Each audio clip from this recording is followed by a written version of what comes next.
अस्सलाम वालेकुम। एक बार फिर से आपका इस्तकबाल है इस चैनल पर। आज हम लोग करने वाले हैं माहौली हुस्न इंतज़ाम। ये आपके 10th स्टैंडर्ड का चौथा चैप्टर है।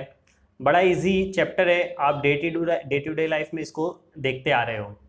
माहौल में जो भी चीज़ें हो रही हैं आप उसको महसूस करते हो, ठीक है। एग्ज़ाम के पॉइंट ऑफ व्यू से देखें तो ये चैप्टर बहुत इम्पॉर्टेंट है। इसके बहुत सारे सवाल जो है एग्ज़ाम में पूछे जाते हैं। इसके बहुत सारे सवाल हम लोग आते जाते हैं, पूछे जाते हैं। तो हम लोग क्या करेंगे इस वीडियो में, मैं आपको बीच बीच में बताता चलूँगा जो जो इम्पोर्टेंट सवालात होंगे, ठीक है। और इंट्रोडक्शन लंबा नहीं करते हैं और वीडियो को शुरू करते हैं। अगर आपने अभी तक हमारे चैनल को सब्सक्राइब नहीं किया है तो प्लीज़ सब्सक्राइब कर लें और साथ में बेल आइकन भी प्रेस कर लें ताकि आने वाली नई नई वीडियोस की नोटिफिकेशन आपको मिलती रहे। तो चलिए शुरू करते हैं। माहौली निज़ाम एक कॉन्सेप्ट है। माहौली निज़ाम यानी क्या, माहौली निज़ाम होता क्या है। देखो आपको दिख रहा है कि माहौल में जो, जैसे आपको दिख रहा होगा यहाँ के जानदार है, पेड़ पौधे है, नबातात है, पानी है, हवा है, ये सारी चीज़ें आपको नज़र आ रही है, ठीक है। और फिर खुर्दबीनी जानदार नज़र आ रहे हैं, मछली नज़र आ रही है और पेड़ पौधे नबातात नज़र आ रहे हैं, सारी चीज़ें आपको दिख रही है, ठीक है। इन सब से मिलकर माहौल बनता है। इन सब के इंट्रैक्शन से, बाहमी अमल से माहौल बनता है, ठीक है। इसकी तारीफ जो है, वो तारीफ क्या है वो देख लो। जानदार और गैर जानदार अज्जा और इनके बाहमी अमल से मिलकर माहौली निज़ाम तैयार होता है। मतलब जानदार, जैसे यहाँ जानदार हम लोग बात करें तो पेड़ एक जानदार है, ठीक है। पेड़ जानदार है और वो हवा, पानी, ये सारी चीज़ों के साथ में अमल कर रहा है, इंटरेक्शन कर रहा है। तो क्या हो गया, ये गैर जानदार होगी ना। गैर जानदार, नबातात, जानदार, ये लोग दोनों आपस में अमल करेंगे तो इस अमल को हम लोग बोलेंगे कि ये माहौली निज़ाम। अगर आपको और इसकी छोटी सी एक मिसाल बता दूं, जैसे जिस कमरे में मैं बैठा हूं तो मैं जानदार हूं, मैं हवा की ऑक्सीजन ले रहा हूं और कार्बन डाइऑक्साइड छोड़ रहा हूं, ठीक है। हवा की ऑक्सीजन ले रहा हूं, कार्बन डाइऑक्साइड छोड़ रहा हूं। कार्बन डाइऑक्साइड, हवा जो है ये क्या है, गैर जानदार है और मैं जानदार हूँ। तो जानदार और गैर जानदार में फिर से इंटरेक्शन हुआ, बाहमी अमल हुआ, तो ये एक छोटा सा क्या हो गया, माहौल हो गया। ये माहौली निज़ाम का एक छोटा सा आप हिस्सा कह सकते हो। और दुनिया जो है, जो ज़मीन है हमारी, वो सबसे बड़ा माहौली निज़ाम है, ठीक है। चलिए आगे बढ़ते हैं। आपको देखो दिया हुआ है यहाँ पर, किताब में आपकी टेक्स्ट बुक में दिया हुआ है कि सूरज की रोशनी से जो है घास जो है वो उगती है, शुआई तरकीब का अमल होता है, वो उगती है। और फिर उसके बाद में घास को खाने के लिए नाक तोड़ा भी है, ठीक है। जो घास जो है वो क्या है, ग़िज़ा साज है, ठीक है। और नाक तोड़ा क्या है, अव्वलीन सारिफ है, ठीक है। इब्तदाई सारिफ जिसे कहते हैं। और उसको खाने के लिए मेंढक भी है। मेंढक क्या है, मेंढक सानवी सारिफ है, ठीक है। और उसके बाद में सांप है, सलासी सारिफ है। और उसको सांप को खाने के लिए चील है। फिर चील और सब चीज़ें ख़त्म होने के लिए फफूंद है, बैक्टीरिया है। जो डीकम्पोज़र है, जिसको हम लोग कहते हैं माहौल की सफाई करने वाले, जो खुर्दबीनी जानदार है वगैरह जो चीज़ें हैं, ये सारी चीज़ें क्या है, माहौल को सफ़ा करने वाली, सफाई करने वाली है, ठीक है। तो एक ये आपको एक ग़िज़ाई जंजीर दिख रही होगी यहाँ, ये क्या है, ग़िज़ाई चेन है। नबातात को खाने के लिए नाक तोड़ा, नाक तोड़े को खाने के लिए मेंढक, मेंढक को खाने के लिए सांप, सांप को खाने के लिए चील, चील को खाने के लिए खुर्दबीनी जानदार जो भी फफूंद वगैरह सारी चीज़ें हैं, ठीक है। तो ये सारी चीज़ें जो है वो अहम है माहौल के लिए। अगर इसमें से एक भी चीज़ मिस हो जाएगी तो दूसरों की तादाद बढ़ जाएगी और जो जिसकी वजह से माहौल में बिगाड़ पैदा होगा, उसका तवाज़न ख़राब होगा। यही इसका मेन पहलू है। अगर एग्ज़ाम में ये चीज़ शक्ल आती है और आपको इसके बारे में सवाल आता है तो आप ये शक्ल को बयान कर सकते हो। जैसे ही शक्ल दिख रही है कि ग़िज़ा साज है, अव्वलीन सारिफ है, फिर उसके बाद में मेंढक है, तो ये चीज़ें आप इस तरीके से इसमें लिख भी सकते हो। बड़ा आसान सवाल होगा, ऐसा कोई सवाल आता है तो, और आया भी है। खैर चलिए आगे बढ़ते हैं और इसके आगे देखते हैं। माहौली निज़ाम में हर जुज़ का किरदार अहम होता है। ग़िज़ा तैयार करने वाले नबातात मुफीद होते हैं। ग़िज़ा तैयार करने वाले जो नबातात है, नबातात बहुत अहमियत रखते हैं, ठीक है। खुद से खुद की ग़िज़ा नबातात तैयार करते हैं, खुद कफ़ील होते हैं, ग़िज़ा साज भी कहते हैं। हम लोग ने पिछली जमातों में ये चीज़ों को पढ़ चुके हैं। इनको इस्तेमाल करने वाले हिरन, बकरी, भेड़, गाय, भैंस, घोड़ा, ऊँट जैसे सब्ज़ी खोर हैवानात की भी अहमियत है। इसके अलावा ये सारे जो हैवानात हैं, बकरी है, गाय है, हिरन है, ये सारे हैवानात की भी उतनी ज़्यादा ही अहमियत है। इसके बाद में हम लोग बात करें, अगर सब्ज़ी खोर हैवानात को कौन खाता है, तो सब्ज़ी खोर हैवानात की आबादी तवक्को से ज़्यादा ज़्यादा बढ़ने ना देने के लिए शेर बब्बर जैसे शिकारी जानवर भी इतने ही अहम हैं। शेर बब्बर जैसे शिकारी जानवर भी इतने ही अहम हैं, ठीक है। वो क्या करेंगे, इसकी आबादी पर गाय, बैल, बकरी, गाय और हिरन जैसे जानदार है, सब्ज़ीखोर जानदार, इनकी आबादी पर ये कंट्रोल करेंगे, ठीक है। तो ये सारी चीज़ें अहम हैं, ये भी एक ग़िज़ाई चेन हो गई। और अगर हम लोग इस तरीके से कोई चैन देखें, जैसे कि आप देख रहे हो, इस तरीके की चैन अगर हम लोग देखें, जिसमें देखो नबातात है, पेड़ है, फिर इसके बाद में जिराफ है और दूसरे जानदार हैं जो एक दूसरे के ऊपर खाने वाले तमाम जानदार लिखे हुए, इस तरीके की चैन होना, तो इसको हम लोग कहते हैं ग़िज़ाई जाल। वो ग़िज़ाई जंजीर जिसमें एक ही हिस्से को बताया गया था, मेंढक, नागतोड़ा मेंढक, सांप, चील, फफूंद वगैरह, ठीक है। इसमें देखो बहुत सारी चीज़ें, कौन इसको खाता है, ये उसको खाता है, ठीक है। तो इसको हम लोग कहते हैं ग़िज़ाई जाल। ऐसा आपकी किताब में बीच में सवाल भी है, ग़िज़ाई जाल और ग़िज़ाई जंजीर में फ़र्क बताइए, तो यही फ़र्क है बस, ठीक है। आगे बढ़ते हैं। कुदरत में पाए जाने वाले लार्वे, गंदी जगहों में पाए जाने वाले जरासीम, दीमक, गोबर, कीड़े, ये भी मुफीद हैं। ये भी भाई ज़रूरी है, आपको पहले ही मैंने बता दिया है कि ये क्या करते हैं, माहौल की जो है वो सफाई करते हैं, बहुत सारी चीज़ें करते हैं। लेकिन ये जानदार इतने गंदे ये जानदार इतने गंदे लगते हैं तब भी बेहद अहम है। ये जानदार क्या बहुत सारे गंदे लगते हैं, ठीक है, फिर भी ये अहम है। क्यों? क्योंकि वो खुसूसी तौर पर माहौल की सफाई करते हैं। ये सारे जानदार भी क्या करते हैं, डीकम्पोजर जिसे कहते हैं, ये सारे जानदार जो हैं वो माहौल की सफाई करते हैं। चलिए आगे बढ़ते हैं। यानी हमारे एतराफ़ में रहने वाले इन अज्जा की वजह से हमारा वजूद कायम है। यानी ये सारे जो अज्जा हैं इसकी वजह से ही हमारा वजूद कायम है, बराबर है। इसलिए हमें तमाम अज्जा का ख्याल रखना चाहिए। यानी ये जो सारे जो अज्जा हैं इसका ख्याल रखना चाहिए, माहौल का ख्याल रखना चाहिए, इसका बिगाड़ ना होना पाए। इन्हीं की वजह से हमारा वजूद है। चलिए देखो, एक फ्लो चार्ट दिया हुआ है आपको, एक चार्ट दिया है, वेब खाका दिया हुआ है, इसको हम लोग कर लेते हैं। माहौली निज़ाम का वेब खाका है, गैर जानदार अज्जा उसमें दिया हुआ है। इसमें इस तरफ क्या आ जाएगा, जानदार अज्जा या हयाती अज्जा कह सकते हैं, ठीक है। हयाती और गैर हयाती अज्जा के बाहमी अमल से माहौली निज़ाम बनता है। ये हम लोग ने तारीफ स्टार्ट में ही सबक के देखे हैं कि माहौली निज़ाम जो है हयाती और गैर हयाती अज्जा से मिलकर बनता है, ठीक है। तो ये माहौली निज़ाम है, इसके दो अज्जा है, हयाती और गैर हयाती। उसके बाद में गैर कफ़ील और ख़ुद कफ़ील हो जाएगा इसमें। फिर इसके बाद में तबई जुज़ क्या हो जाएंगे, कीमियाई जुज़ और तबई जुज़, ठीक है। कि तबई जुज़ मतलब हवा पानी, बुखारात, मिट्टी, मादनियात यानी पत्थर वगैरह, यहाँ पर सूरज की रोशनी वगैरह, ठीक है। और कीमियाई जुज़ में क्या हो जाएंगे, ग़िज़ाई अशिया, जो चीज़ें मिलती हैं हमको ग़िज़ा के तौर पर, ठीक है। मादनियात हो गई, जो मिनरल्स है, वो सारी चीज़ें, ठीक है। उसके बाद में यहाँ आ जाएंगे तो देखो तज्ज़ियाकार कौन है, तज्ज़ियाकार के नहीं वही डीकम्पोजर, तज्ज़ियाकार बैक्टीरियाज है, ठीक है। और हैवानात क्या है, हैवानात सारे हैवानात सारिफ है। और ग़िज़ा साज कौन होते हैं, नबातात होते हैं। अब इस तरफ आ जाओ, नामिया, नीचे देखेंगे अगर सारिफ को हम लोग, सारिफ के नीचे क्या आ जाएगा, सानवी सारिफ है, इब्तदाई सारिफ, सानवी सारिफ और सलासी सारिफ, 3 सारिफ हो जाएंगे, ठीक है। हमने ये देखे हैं पिछली जमातों में भी कि सारिफ 3 होते हैं, इब्तदाई, सानवी और सलासी सारिफ, ठीक है। इसके बाद में यहाँ देखो तो गैर नामियाती अशिया है और नामियाती अशिया है, 2 हिस्सों में इसकी जो है वो डिवाइडेशन हो जाएगा। और गैर नामियाती अशिया क्या होते हैं, हाइड्रोजन, ऑक्सीजन, नाइट्रोजन, कैल्शियम, लोहा, सोडियम, पोटेशियम वगैरह क्या है, गैर नामियाती अशिया है। और प्रोटीन, निशास्ता और चर्बीदार अशिया जो है ये नामियाती अशिया है, ठीक है, ऑर्गेनिक है ये चीज़ें, ठीक है। चलिए आगे बढ़ते हैं। इसके बाद जनूबी भारत की मुख्तलिफ रियासत में बड़े पैमाने पर चावल की काश्त की जाती है। अब जो साउथ इंडिया है वहाँ पर क्या होती है, बड़े पैमाने पर जो चावल की काश्त होती है, काश्तकारी की जाती है, ज़्यादा चावल वहाँ पर उगता है। तो यहाँ चावल की फसलों पर बड़े पैमाने पर नाक तोड़े आते हैं, ठीक है। नाक तोड़े चावल की फसलों पर आते हैं, चावल की फसल उगती है और उस पर नाक तोड़े आते हैं, ठीक है। अब क्या होता है, इनको ग़िज़ा के तौर पर इस्तेमाल करने के लिए कीचड़ में मेंढक की तादाद भी ज़्यादा होती है, और मेंढक की तादाद भी ज़्यादा होती है।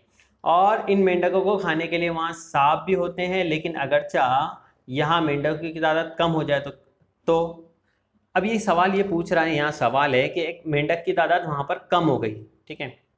चावल की फसल है, उसके ऊपर नाक तोड़े आते हैं उसे खाने के लिए, नाक तोड़ों को खाने के लिए मेंढक है और मेंढक को खाने के लिए सांप है।